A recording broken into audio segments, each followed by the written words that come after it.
ಸಂವಿಧಾನ ಶಿಲ್ಪಿ doctor BR Ambedkar ಅವರನ್ನು ಜನರಿನ್ನೂ ಅರ್ಥ ಮಾಡಿಕೊಂಡಿಲ್ಲ. ಅವರೊಬ್ಬ ಆಧುನಿಕ ಭಾರತದ ಮಹೋನ್ನತ ನಾಯಕ ಎಂಬುದನ್ನು ಸಮಾಜ ಇನ್ನೂ ಒಪ್ಪಿಕೊಂಡಿಲ್ಲ. ಈ ಕಾರಣಕ್ಕಾಗಿಯೇ ಇದನ್ನು ಪದೇ ಪದೇ ಹೇಳಬೇಕಾಗಿದೆ ಎಂದು ಡಾಕ್ಟರ್ BE ವಿಶ್ವನಾಥ್ ಅವರು ಅಭಿಪ್ರಾಯಪಟ್ಟರು.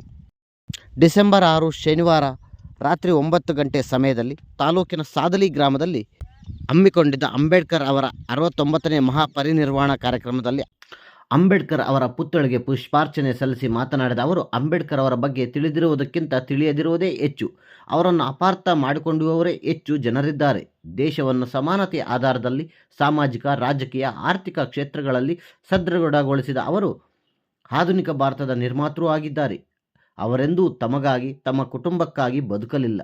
ಕೌಟುಂಬಿಕ ಸುಖವನ್ನು ತ್ಯಾಗ ಮಾಡಿ ಇಡೀ ಸಮಾಜ, ಸಮುದಾಯದ ಏಳಿಗೆಗಾಗಿ ತಮ್ಮ ಜೀವನವನ್ನೇ ಮುಡುಪಾಗಿಟ್ಟರು ಎಂದರು. ಆದರೆ ನಮ್ಮ ಸಮಾಜ ಅವರನ್ನು ಒಪ್ಪಿಕೊಳ್ಳಲಿಲ್ಲ. ಭಾರತೀಯರು ಆಳದಲ್ಲಿ ಇನ್ನೂ ಸಂಪ್ರದಾಯಶೀಲರು. ಆಧುನಿಕ ಉಡುಗೆ ತೊಡುಗೆ ಧರಿಸಿದರೂ ಮನಸ್ಸಿನಲ್ಲಿ ಇನ್ನೂ ಸನಾತನ ಆಲೋಚನೆಗಳಿವೆ.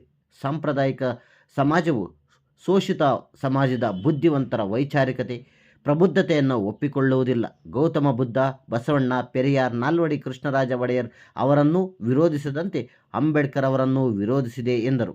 ಇನ್ನು ಈ ಸಂದರ್ಭದಲ್ಲಿ ಮುಖಂಡರಾದ ನಾಗೇಶ್, ಮೈತ್ರಿ, ಲೋಕೇಶ್, ರಾಮದಾಸ್, ಲಕ್ಷ್ಮೀಪತಿ ಸೇರಿದಂತೆ ಗ್ರಾಮದ ಮುಖಂಡರು ಮತ್ತಿತರರು ಪಾಲ್ಗೊಂಡಿದ್ದರು.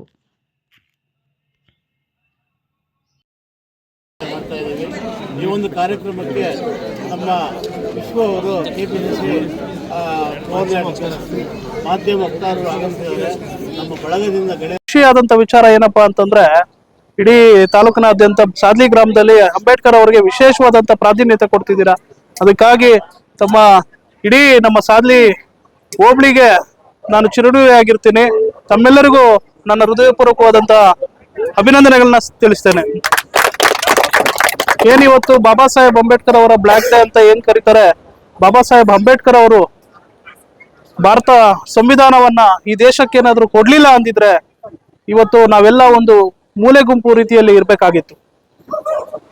ಬಾಬಾ ಸಾಹೇಬ್ ಅಂಬೇಡ್ಕರ್ ಅವರು ಅವ್ರ ಬಗ್ಗೆ ನಾವು ಚಿಕ್ಕಂದಿನಿಂದ ಎಲ್ಲರೂ ಕೇಳ್ತಾನೆ ಇದ್ದೀವಿ, ಎಲ್ಲರೂ ಓದ್ತಾನೆ ಇದ್ದೀವಿ, ಎಲ್ಲ ಪುಸ್ತಕಗಳಲ್ಲೂ ಓದ್ತಾನೆ ಇದ್ದೀವಿ. ಆದ್ರೆ ನಾವು ಎಲ್ಲ ಒಂದ್ ಕಡೆ ಎಡುತ್ತಿದೀವಿ ಅಂತಂದ್ರೆ, ನಮ್ಮ ಸಮುದಾಯದಲ್ಲಿ ಹೆಚ್ಚಾಗಿ, ನಮ್ಮ ದಲಿತರಲ್ಲಿ ಹೆಚ್ಚಾಗಿ ನಮ್ಮ ಮಕ್ಕಳನ್ನ ವಿದ್ಯಾಭ್ಯಾಸವನ್ನ ಮಾಡಿಸ್ತಾ ಇಲ್ಲ. ಅವ್ರಿಗೆ ತಿಳಿ ಹೇಳಿ ಅವ್ರಿಗೆ ವಿದ್ಯಾಭ್ಯಾಸವನ್ನ ಕೊಡಿಸುವಂತ ಮನಸ್ಥಿತಿ ನಮ್ಮ ಸಮುದಾಯದಲ್ಲಿ ಬರಬೇಕು. ಯಾಕಪ್ಪ ಅಂತಂದ್ರೆ, ಬಾಬಾ ಸಾಹೇಬ್ ಅಂಬೇಡ್ಕರ್ ಅವರು ಓದ್ಬೇಕಾದ್ರೆ ಅವ್ರಿಗೆ ಕೊಟ್ಟಿರುವಂತ ಹಿಂಸೆ ನಾವ್ಯಾರು ಕಣ್ಣಲ್ಲಿ ನೋಡಿಲ್ಲ. ಆದ್ರೆ ಅವರು ಪಟ್ಟಂತ ಒಂದು ಶ್ರಮ, ಪುಸ್ತಕಗಳನ್ನ ಓದ್ತಾ ಇದ್ರೆ ನಿಜವಾಗ್ಲೂ ಕಣ್ಣಲ್ಲಿ ನೀರು ಬರುತ್ತೆ. ಅಷ್ಟು ಶ್ರಮವನ್ನು ಅನುಭವಿಸಿ ಇವತ್ತು ನಮ್ಗೇನಾದ್ರೂ ಒಂದು ಚಿಕ್ಕ ತೊಂದರೆ ಆಗ್ತಾ ಇದೆ ಅಂತಂದ್ರೆ, ಈ ಊರೇ ಬೇಡ ನನಗೆ ಅಂತ ಬಿಟ್ಬಿಟ್ಟು ಓಡೋಗಂತ ಜನ ಇದೀವಿ. ಎಲ್ಲರೂ ಅಷ್ಟೇ, ನಾವು ಅಷ್ಟೇ, ನೀವು ಅಷ್ಟೇ. ಈ ಊರೇ ಬೇಡ, ಈ ಊರಿನ ಸವಾಸನೆ ಬೇಡ ಅಂತ ಬಿಟ್ಬಿಟ್ಟು ಹೋಗುವಂತ ಜನ. ಆದ್ರೆ ಬಾಬಾ ಸಾಹೇಬ್ ಅಂಬೇಡ್ಕರ್ ಅವರಿಗೆ ಒಂದೊಂದು ಹೆಜ್ಜೆಗೂ ಸಹಿತ ಅವರನ್ನ ಹಿಂಸೆ ಕೊಟ್ಟು ಅವರ ಒಂದು ಶಿಲೆಯಾಗಿ ನನ್ನ ಸಮುದಾಯಕ್ಕೆ, ನಮ್ಮ ದಲಿತರು ಇವತ್ತು ನನಗೆ ಇಷ್ಟೊಂದು ಅವಮಾನ ಆಗ್ತಿದೆ ಅಂತಂದ್ರೆ ನಾಳೆ ನಮ್ಮ ಮುಂದಿನ ಪೀಳಿಗೆ ಇವರೆಲ್ಲ ಹೆಂಗೆ ಸಹಿಸ್ಕೊಳ್ತಾರೆ ಅಂತೇಳಿ ಅವರು ಪ್ರತಿಯೊಂದು ಹೆಜ್ಜೆನು ಒಂದೊಂದು ಅರ್ಥವನ್ನ ಗ್ರಹಿಸ್ಕೊಂಡು ಮುಂದಿನ ಪೀಳಿಗೆಗೆ ಒಂದು ಸಂವಿಧಾನವನ್ನ ಬರೆದ್ರು ಬಾಬಾ ಸಾಹೇಬ್ ಅಂಬೇಡ್ಕರ್ ಅವರು.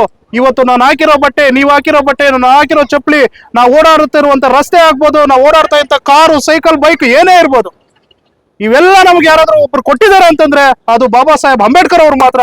ನಮ್ಗೆ ಇವತ್ತೂ ಸಹಿತ ನಮ್ಗೆ ಉಸಿರಿದೆ ಅಂತಂದ್ರೆ ಅದು ಬಾಬಾ ಸಾಹೇಬ್ ಅಂಬೇಡ್ಕರ್ ಅವರೇ.